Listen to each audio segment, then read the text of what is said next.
आऊज़ बिल्लाहि मिनश्शैतानिर्रजीम बिस्मिल्लाहिर्रहमानिर्रहीम। शुरू अल्लाह के नाम से जो बड़ा मेहरबान और नहायत रहम वाला है। उम्मीद आप लोग खैरियत से होंगे और इस वीडियो में इंजीनियर फैसल आपसे मुखातिब है। आप देख रहे हैं पाकिस्तान का सबसे बड़ा चैनल जो कि DAE के स्टूडेंट्स और केमिकल इंजीनियर्स के लिए तैयार किया गया है।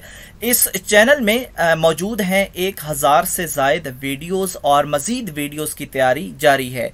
इस चैनल में DAE की तमाम टेक्नोलॉजीज़ की फ़र्स्ट ईयर और सेकेंड ईयर की मैथमेटिक्स के तमाम सवालों की वीडियोस मौजूद हैं और यकीनन आपको ट्यूशन की ज़रूरत नहीं पड़ेगी। इसके अलावा DAE chemical first year, second year और थर्ड ईयर के वो सब्जेक्ट्स जो कि केमिकल इंजीनियरिंग से रिलेटेड हैं उनकी भी वीडियोस इस चैनल में आपको मिलेंगी। और इसके अलावा इंटरव्यू के क्वेश्चन आंसर्स और पास्ट पेपर की वीडियोस भी इसके अंदर मौजूद हैं और तमाम लेक्चर्स की तैयारी टेवटा के कोर्स के मुताबिक की गई है। और आप मेरे चैनल को सब्सक्राइब करेंगे, बेल का आइकन प्रेस करेंगे तो मेरी हर लेटेस्ट वीडियो आपको मिलती रहेगी।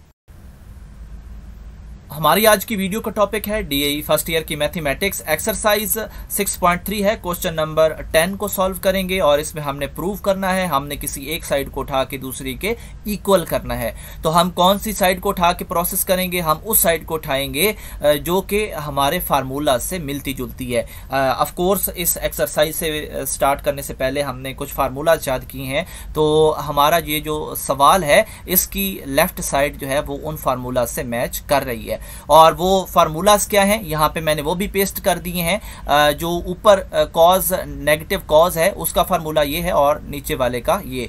तो इसमें अब हमने क्या करना है, अब हमने इनके एंगल्स को फीड करवाना है। यहाँ पे A और B का लफ्ज लिखा है, जबकि हम जब इनको प्रोसेस करेंगे तो अपना जो एंगल्स हैं ये इसी सवाल से उठाएंगे और वहाँ पे अल्फा और बीटा हैं। तो जहाँ पे हमने अल्फा और बीटा लिख दिए हैं तो ऑफ कोर्स ये एज इट इज़ ही रहेंगे, ये ना प्लस होंगे ना माइनस होंगे। तो हमने इनको एज इट इज साथ लेके चलना है और ये देखना है कि इनमें से कौन सी चीज कट रही है। तो जो स्टार्ट में 2/2 है ये आपस में कैंसिल हो रहे हैं, लेकिन बाकी कैंसिल नहीं हो सकते और दोनों ने क्योंकि एंगल को तो हम छेड़ नहीं सकते, तो लेकिन ये जो दोनों हैं साइन बटा कॉज और आगे भी साइन बटा कॉज, ये मिलके tan बना देंगे और जो नेगेटिव है वो साथ एज इट इज चलेगा।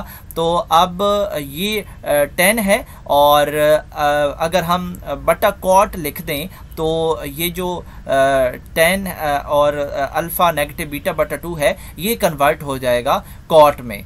तो इस तरह जो है वो हमारा आंसर आ जाएगा। और यहाँ पे आप साइड पे लिख भी सकते हैं कि tan theta is equal to 1/cot theta. ये एक फार्मूला है, यकीनन आपको आता होगा। तो इस तरह हमारी लेफ्ट हैंड साइड इक्वल हो चुकी है राइट हैंड साइड के। आप ऑब्जर्व कर सकते हैं और देख सकते हैं कि इक्वल हुई है या नहीं हुई। और यहाँ पे आपने ख़ास ख्याल किस चीज़ का रखना है, एक तो आपको ये फार्मूलाज बड़ी अच्छी तरह याद होने चाहिए और इसके अलावा अगर कुछ कट रहा है तो वो आपने काटना है। यहाँ पे इस सवाल में और कोई मुश्किल चीज़ नहीं है, लेकिन ये जो सवाल हैं ये इन्हीं फार्मूलाज के वजह से सॉल्व होते हैं और ये आप फार्मूलाज आपको याद करने पड़ेंगे।